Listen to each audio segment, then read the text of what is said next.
you're bringing the energy. I can feel it. I can feel it. I'm excited to talk to you. Always, man. So good to see you. I mean, your story is one of the best stories that I've heard, and I got a chance to watch. Look, I even posted something. It's weird. My screen just did something weird. I can't. Oh, there it is. I even just posted something. I said, love it. Your story is one of the most inspirational stories, and I heard it on TEDx. I've seen some of your short form and your long form, and I want to get into that. Okay, but I just want to do a couple things off the top. If that's cool with you. Is that all right? Yeah, absolutely. Go ahead.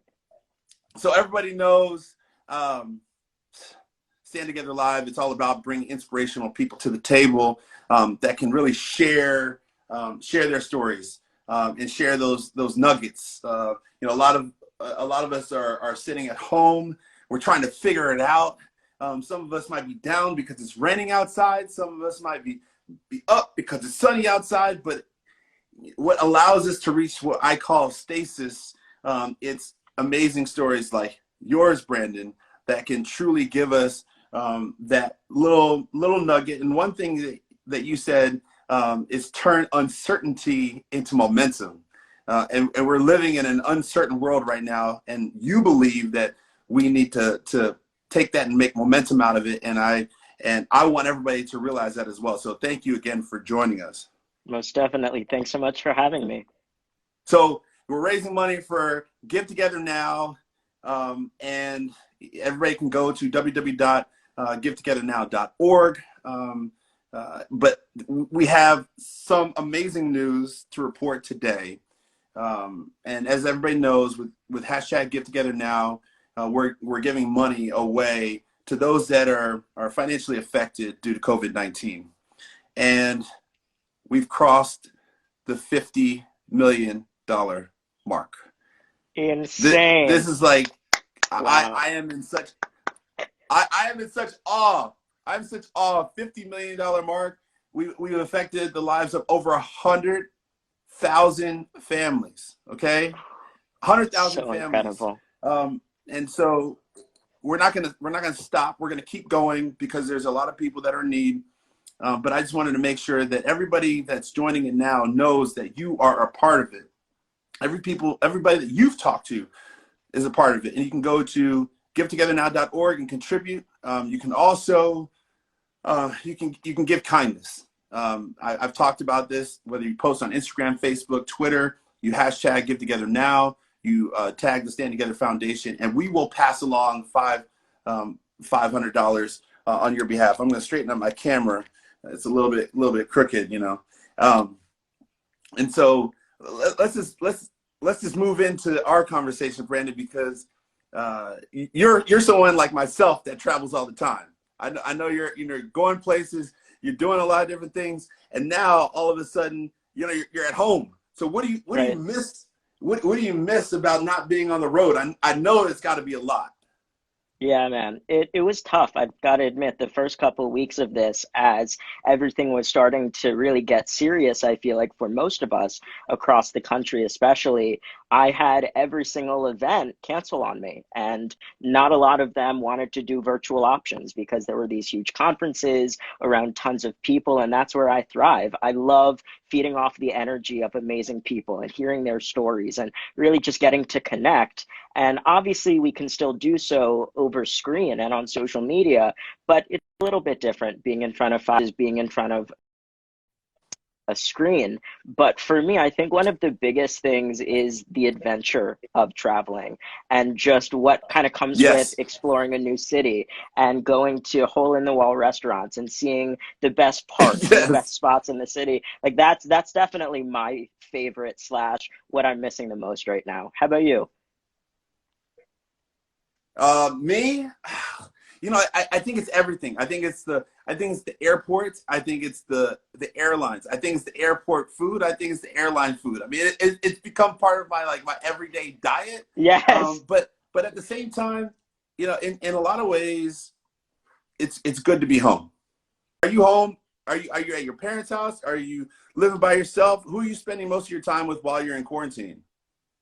Yeah, the last 2 months I've been with my family in Richmond, Virginia. So I grew up here, which has been cool getting to kind of go back and not only be with my family, but be in this place that I grew up and I had all of these different experiences, both really good and really bad. And I know we'll get Right. into that in the next few minutes, but it's cool to have that perspective now going into things where I'm not the victim anymore. I don't feel like there's a huge target on my back walking around here anymore, even being in my neighborhood. So a lot of contrast, but Mm. just it's a very full circle moment, just in What was it? general.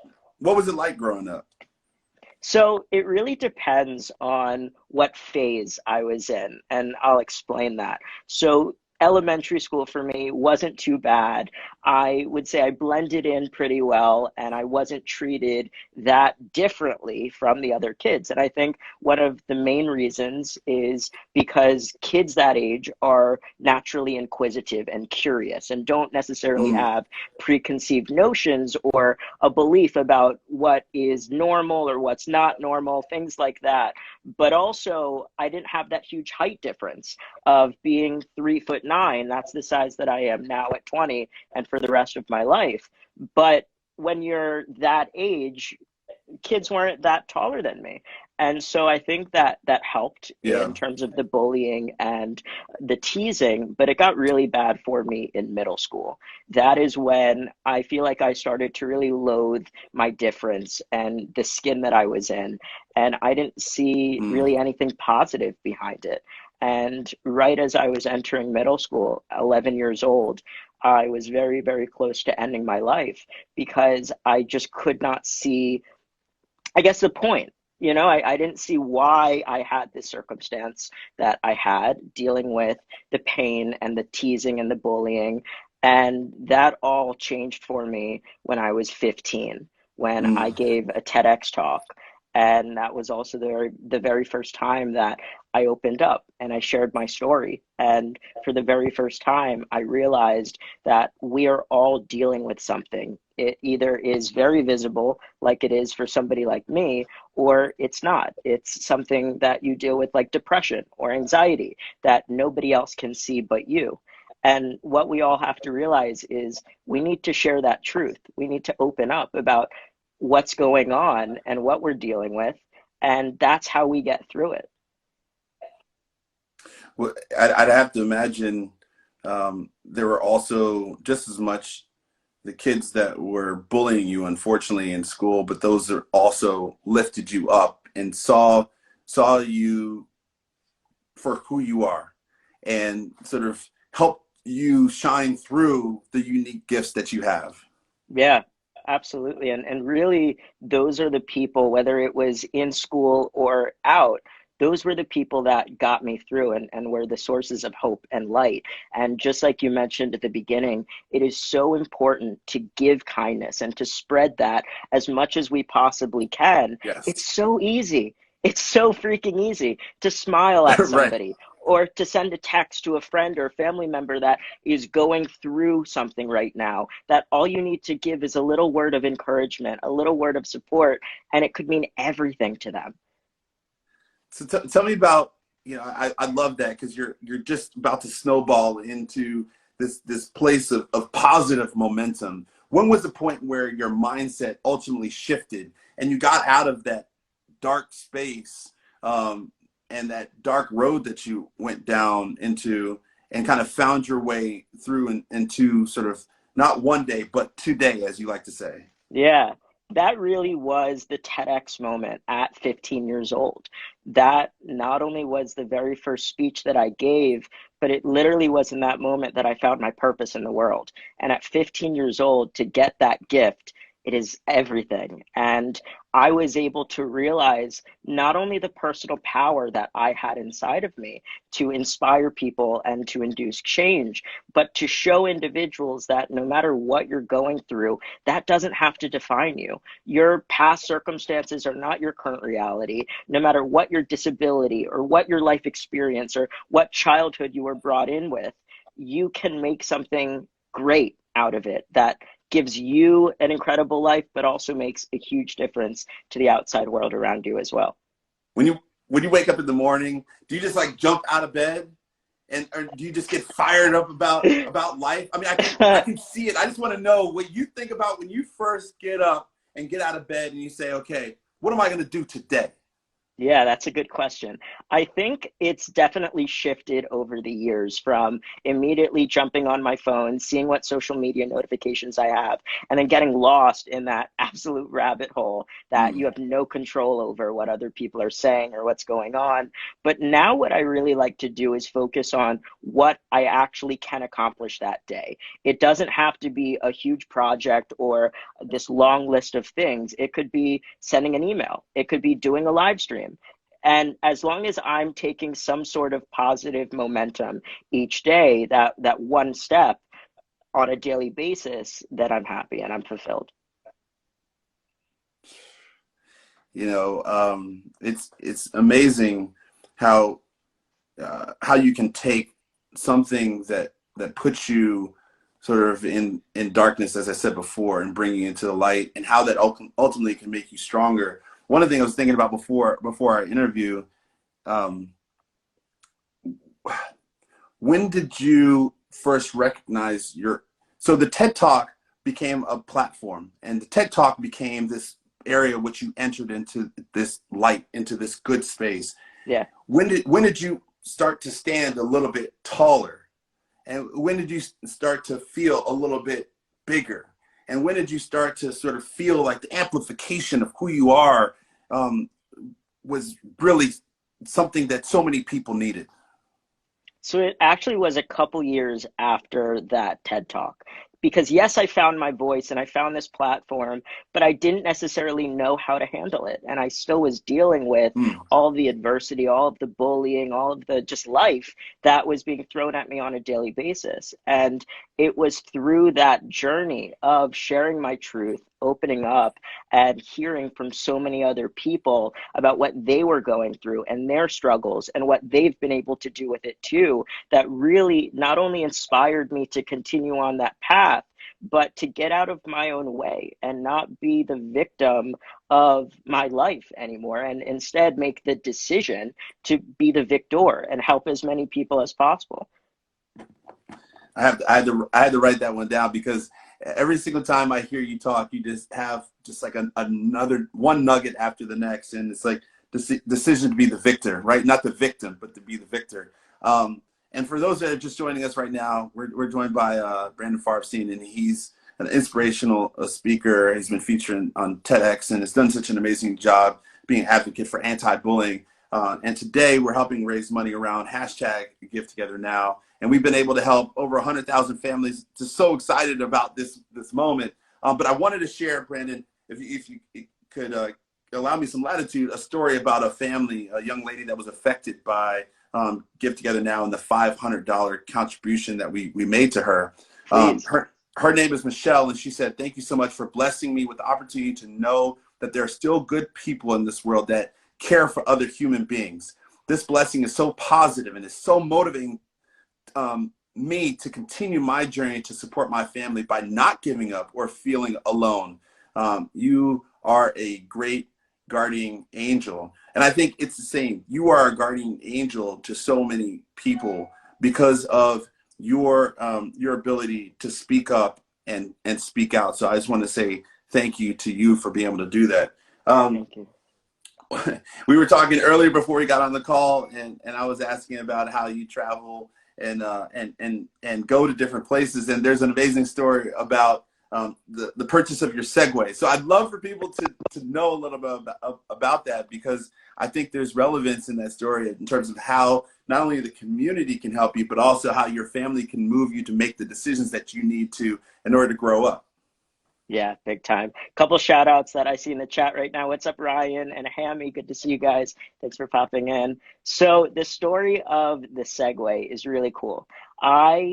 As you mentioned before, and just to give a little bit more context, was born with a rare form of dwarfism. So I stand at 3'9", and that obviously presents some challenges with mobility and daily pain and just getting around in general. So when I was 14 years old, I went to see my orthopedic specialist, and I explained to him just that it's kind of Mm, difficult for me to keep up with my friends or my family when we're at the mall. And it's painful for me to walk more than, I think it was 1 or 2 city blocks. So that's obviously quite a limit. And the two solutions that he handed me were either a wheelchair or a motorized scooter. And at that point, I said, dude, I have use of my legs. I don't mm, have to look up at people more than I have to already if I have that choice. So there has to be another way. There has to be another answer. And a few days later, as I was talking with my parents, I had a light bulb moment go off in my head. And I said, how cool would it be to use a Segway as a mobility device? right. So this was in 2015, before the whole hoverboard fiasco happened a couple years later, and everybody had those Segway things. Right. Um, and so I was lucky that I kind of got in before that because it wasn't perceived as a toy. It was a tool for somebody like me. And yes, there was still a lot of stigma that people thought that it was just this luxury thing for rich people to like hover around wherever they're going. But again, for me, it was literally my legs and it changed my life. And the thing that I was really affirmed in that moment, the big lesson that I was taught is that you need to innovate your own solution. You need to come up with what works for you and what doesn't. It's okay to get advice from a doctor or another professional, but it doesn't have to be the end all be all. And I think that's just a universal for life. We have to be in the driver's seat of our life and kind of dictate the experience that we want to have.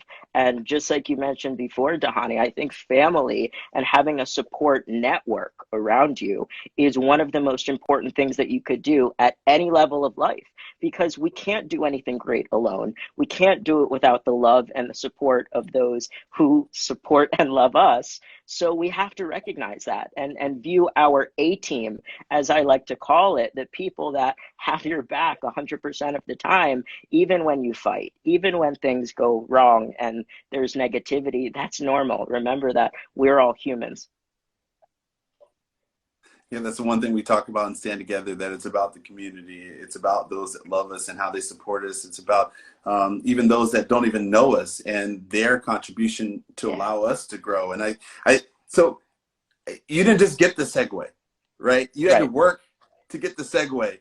And your parents, your mom gave you certain advice and said some things. Your dad said something else, but then you ultimately had to do something for yourself.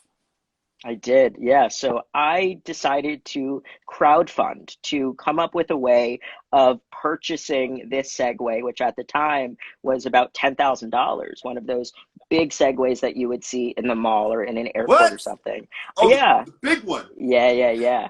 Because I thought that was my only option at that point. That was kind of the only thing that was popular and out on the market. And it wasn't until maybe 3 or 4 months after I had that goal of coming up with $10,000 that I discovered there were many units that was what I was able to use.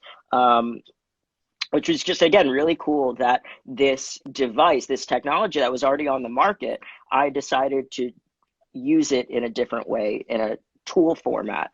Mm. So the power of community is just incredible. And without the support of strangers on social media when I was 14 and 15 years old, I wouldn't have been able to do that. So one of the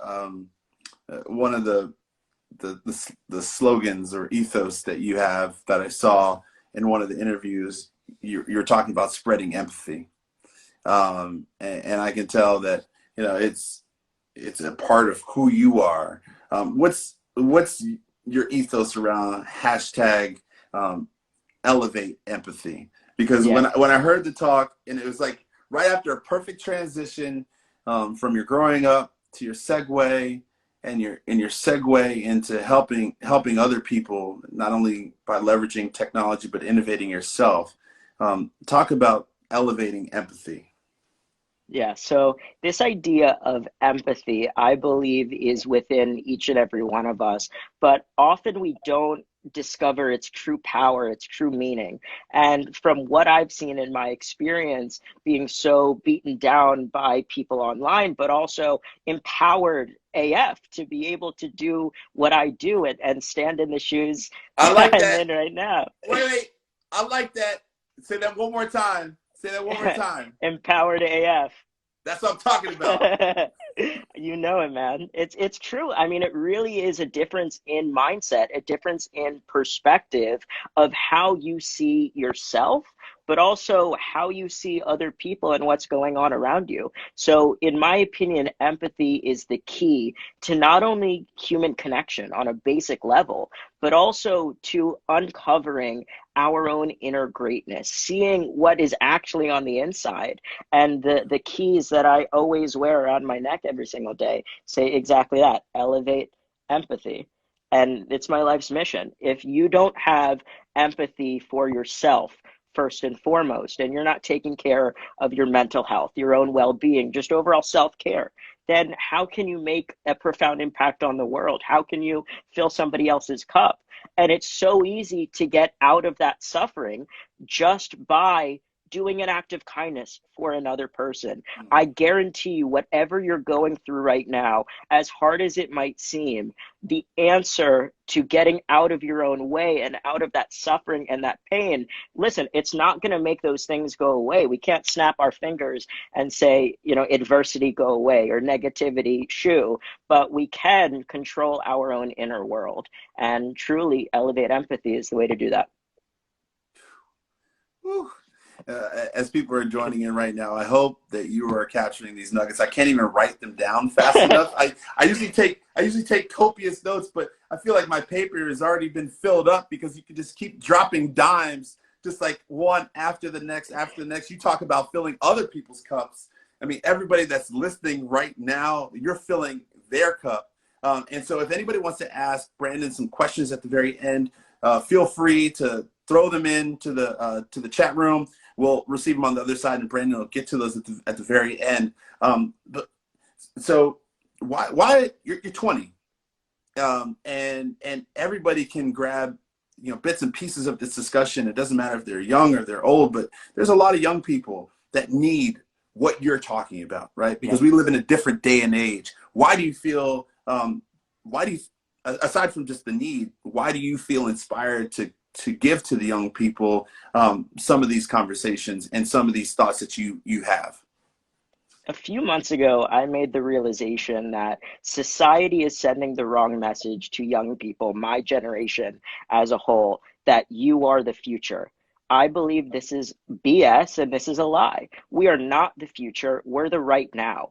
And we need to have tough conversations and solutions that we offer to this generation who is about to become empowered to vote, empowered to take over the economy, empowered to be in the workforce more than any other group. We need to be able to provide these answers and this platform as well, whether it's coming from a place of mental health, self-care, empathy, inclusion, any of these things. I feel so compelled really in the time that we're in, not just during this quarantine, but my life. I'm a young person. I have the perspective and the mindset that I do. And man, I'm going to use it every single day as much as I possibly can. This might be a little bit of a difficult question, but a lot of people, a lot of young people don't even know who they are. Yes. You found yourself at 15, let's just say.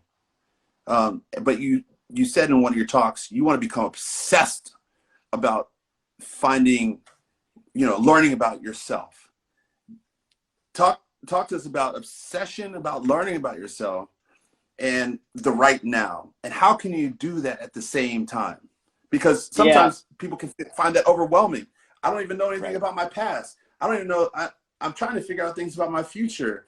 I don't even know about me. And I got to put this together, and I got to, per Brandon saying, I got to live right now. I got to figure out right now. Yeah. Really, it's about looking inwards and identifying where the self-talk is coming from. For a lot of us, it's coming from a place of fear or anxiety or just overall negativity, saying we're not good enough, we're not worthy, we're not significant because we look a certain way, we're not going to achieve success. Again, it's all BS that we need to rewire, replace.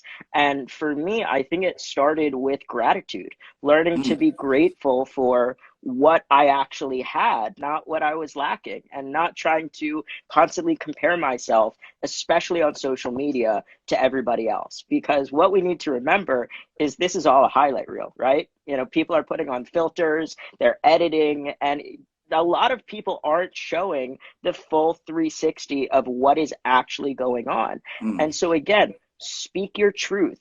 Open up to those who you trust, who you love. It will change your life, and I bet it will make a huge impact on theirs as well. Uh, I played football for a long time, and when I retired from football, one of my good friends empowered me with the notion of you don't retire; it's about rewirement.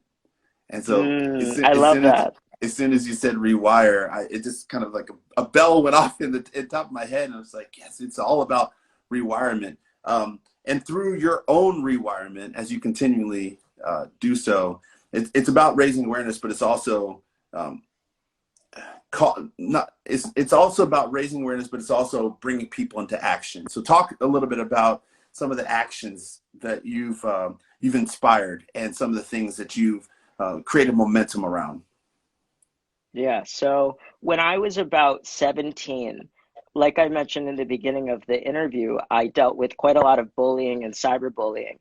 And I decided that I did not want to be the victim of that anymore. And I wanted to do something with it, with my story, with my experience. And that's exactly what I decided to do. So at the age of 17, not only did I begin my professional speaking career, and started going out to companies and conferences and colleges. Mm. But also, I was able to testify at the Virginia General Assembly where I grew up and have to date gotten two laws passed. One that is a bullying prevention law that requires administrators to alert parents within 5 days of an investigation. And the other one is empathy, being taught in the public school curriculum starting in kindergarten and building on every single year from that. That is now a requirement in every single Virginia public school. And I'm just so proud of that. Again, I feel like empathy is the key to everything. It's just human connection, but also to unlocking ourselves. And it's through self care, it's through having those empowering thoughts and the story that we could tell ourselves. That's how we do it. There had to be a point when you might have delivered one of your speeches and the bill had already been passed, and someone had to come up to you and say something. What are some of the things or some of the comments that people make when they come up and talk to you after you give them one of your speeches? The really cool one in the beginning of starting to share my story was seeing how many people relate to what I was going through. They may not understand what it's like to be 3'9", but everybody can understand what it's like to not feel good enough or to have that self-talk that is negative or whatever it is that, again, we as human beings can relate to just by being people.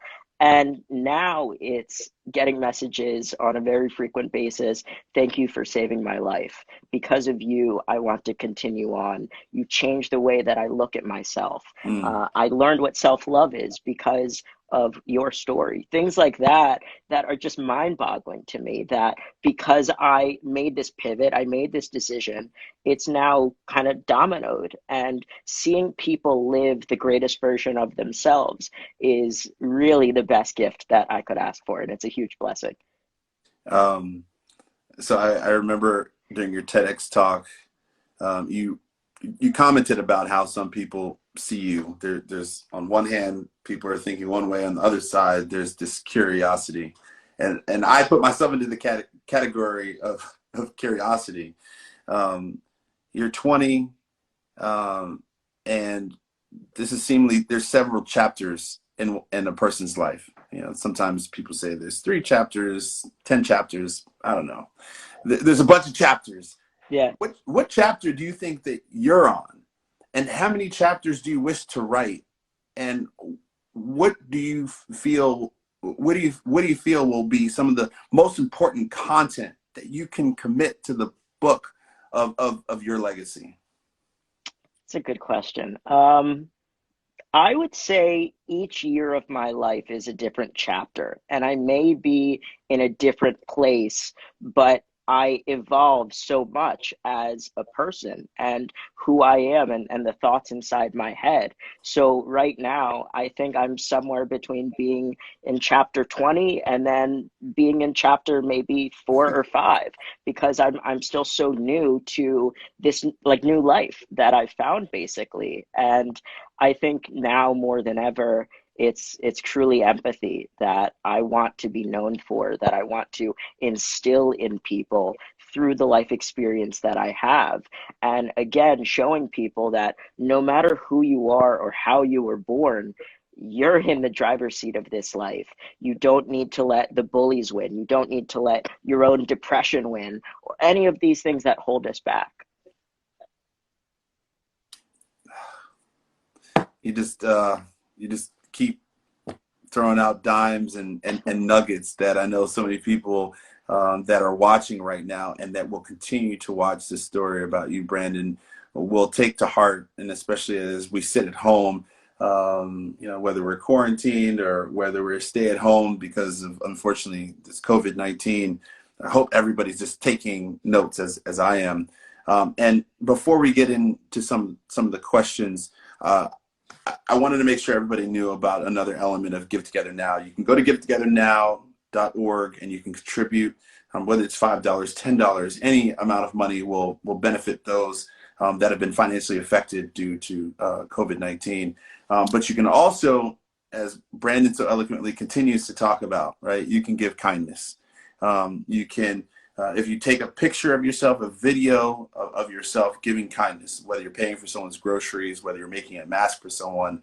There was this other day, it was Giving Tuesday, and I watched a UPS parcel service individual bring someone's trash into their house. Right, I captured that video, and if you do that and you post it on Twitter, Instagram, Facebook, and you hashtag Give Together Now, or you tag Stand Together Foundation, we will pass along $500 to a family that has been financially affected due to COVID-19. So incredible. I just want to let you know, anybody out there, this is what you can do, right? It's about giving money, but it's also about giving kindness. So let's just get into some questions, because I know the audience has just so many. Mo says, it's Mo I Apparel. What do you think, Brandon? What do you think causes people to bully? To be honest with you, I think it comes down to this basic saying: hurt people hurt people. And until that cycle is stopped and they recognize the damage that they're doing or where their own self pain is coming from, which is why they have to take it out on somebody else and again spread that hurt that they're feeling inside.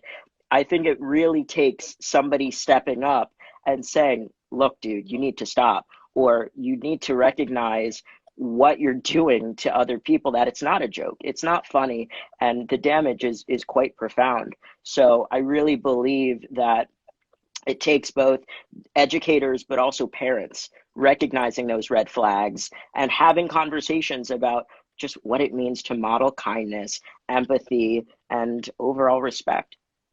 I'm going to pull an audible right now. I got some questions in the background, but this one came from Kessie Karg, and she said, Brandon, you bring so much, I hope you're watching this, bring so much sense of calm and strength and peace to my heart when I hear you speak. My question is, how can I find hope when I see so many of those people so against empathy and kindness? And I think it's a great follow-up. I pulled an audible, but I had to get that one in there. Yeah. Kessie's one of my best friend's sisters. Hi, Kessie. So I really believe that we need to make positivity, kindness, empathy, all of these things louder than we make the other forces in our life. And I'm not trying to sound naive when I say this, but it honestly is as simple as pressing unfollow on some of the social media accounts that you're consuming. Because what we don't realize sometimes is we absorb a lot of the energy that we come across on a daily basis. It used to be the people that we were around. It's now the content that we consume because we're spending so much time on socials and on our screens. So Kessie, that would be my number one challenge to you, is make those forces in your life, whether they come from social media or friends or family members, make them louder than those that are negative or are putting their own self-limiting beliefs on you because they're insecure or they don't have self-worth. Whatever the thing is, it's in your control, and it's a matter of mindset, perspective, but also what you focus on too. Woo. So let me follow it up with Dr. D. Alexander asks, any advice for kids overcoming cyberbullying? So just kind of a one step past what you were just talking about. Yeah, thank you for asking that. I really believe that as parents, if you have a kid that is dealing with cyberbullying or somebody that is harassing them or just constantly bringing them down, one of the most important things that you can do is put as much self-worth, as much confidence that could be in that kid through your own words, through your actions. Because really, again, your kids model the behavior that you show every single day, whether in their presence or on social media too. You can't be on both sides of the spectrum and being a jerk to people on Facebook because you don't agree with them, but then telling your kid that you have to be kind to everybody. You can't do that. But it's hard. You know, we have to be able to really have a deliberate mindset of where our focus, where our energy is going on a daily basis, and if that serves us or doesn't. And so again, speaking as many positive, confident, self-love words into your kids is everything. Jessica Mitchell Love says, Farbstein, love to see all the positivity that you bring to the community. I'm 14 and you have made him see the true me, right? He says that you have made him see his true me, and he wanted to give you wanted to give a huge Jessica wanted to give you a huge hug, a huge virtual hug. So I wanted to make sure I was able to do that for Jessica, because it Thank really you, is all Jessica. about That means the world to love. me. Yes, love, empathy, kindness, upliftment, filling your cup, gratitude. I'm just going through innovation of yourself. I'm just going through all these different obsessed with obsessed with the moment and learning more about yourself. I'm just going through recapping so much of these nuggets. I guess the last, I want to give you an opportunity. Is there one thing that you'd like to, after I encapsulate everything in a quick sentence, is there anything that you wanted to leave us with today as we kind of come to a conclusion with our conversation?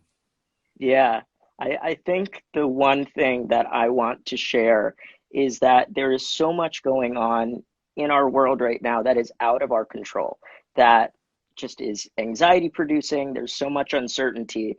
But what I want you to focus on is what you can control, which is your own inner world, the thoughts that go on inside your head on a daily basis, the story that you're telling yourself that you may not be good enough or you don't look perfect, so you can't put yourself out there. Whatever that is, you need to shut it down. And like I said before, rewire that with a more empowering story. By being grateful, you will stop comparing yourself to everybody around you. And it's through empathy that you will unlock your own inner greatness. Woo!